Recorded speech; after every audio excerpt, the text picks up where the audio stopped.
स्वामी सब कुछ है तेरा।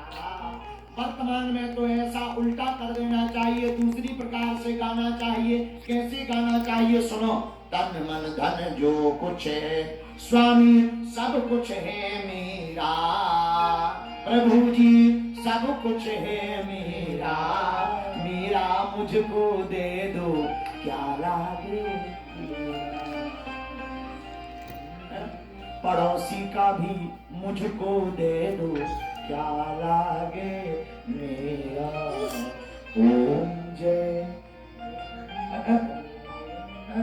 अब तो यही आरती गानी चाहिए। ये आरती सही भी है क्योंकि इसी स्वभाव के ज्यादा लोग हैं, पहली बारी आरती के कम लोग हैं। भैया हम ये नहीं कह रहे कि आपके अंदर भावना क्या है, हम बस ये कहना चाह रहे, जो कथा के द्वारा समझाना चाह रहे, 100 की सीधी बात, तुम जैसे भी हो भगवान के हो। भगवान अवगुण चित्त में नहीं रखते, भगवान तो भाव देख करके ही प्रकट हो जाते हैं। एक संत गाते थे, न जाने कौन से गुण पर दया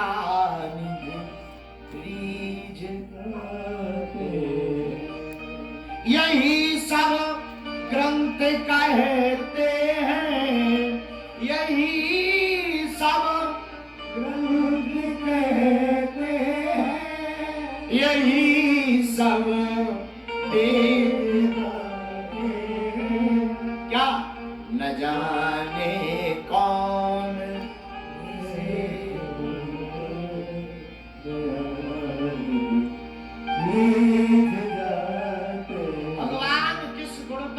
जाए कोई ठिकाना। नारद जी कहते व्यास जी हमारे चित्त में भगवान प्रकट हो गए, लेकिन कुछ देर में ही अदृश्य हो गए। मन छटपटाने लगा। तब तक आकाशवाणी हुई, अरे तुम अभी आप परिपक्व हो जाओ, तब तुम हमारी रूप सुधा का दर्शन कर पाओगे। भैया हमने कहा आकाशवाणी से अगर आप परिपक्व हैं तो दिखे क्यों, और दिखे तो गए क्यों। अब तुम्हारे बिना हमारी जीने का हाल नहीं बचा है। बात भी सही है, सुनो कान खोलकर। जो भगवान को एक बार देख लेता है वो फिर ठाकुर जी का ही हो जाता है। ऐसे समझो, ऐसे समझने में तो तुम्हें दिक्कत होगी, सीधे सीधे समझो। 2-4 पीस मिठाई के खिला दिए जाए, बढ़िया वाली मीठी वाली मिठाई, और फिर चाय पिलाई जाए, क्या चाय का स्वाद मिलेगा? चाय मीठी लगेगी क्या?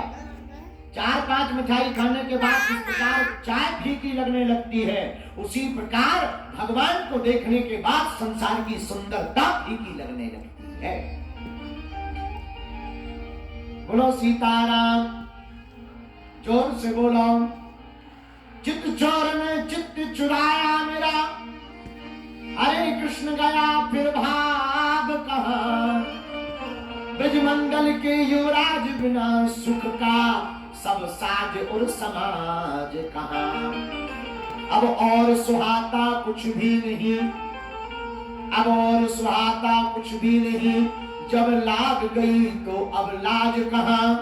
दुखिया पर हाय दया करिए, बतला दे कोई ब्रजराज कहाँ।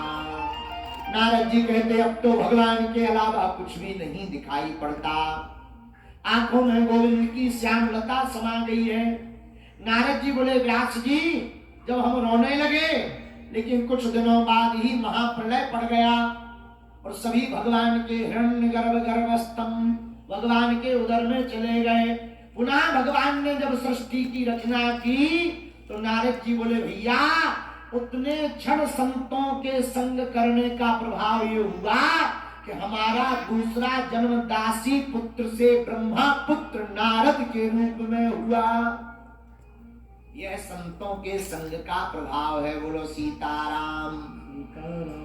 जोर से बोला और जोर से बोलो भैया, यह संत के संग का प्रभाव है। जो भी संतों की संगत करेगा, संत का क्षण, अन्न का कण कभी व्यर्थ नहीं जाता है।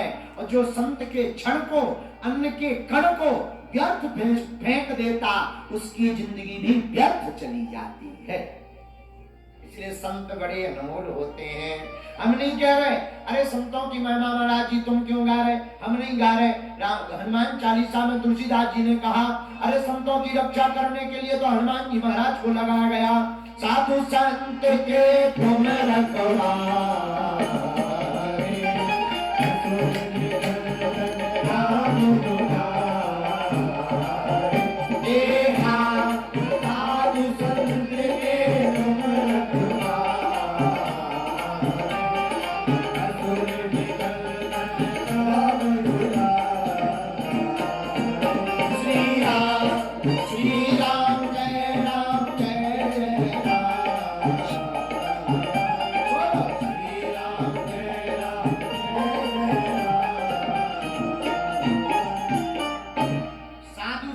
रक्षक कौन है बताओ, कौन है? हनुमान जी महाराज हैं। कौन है?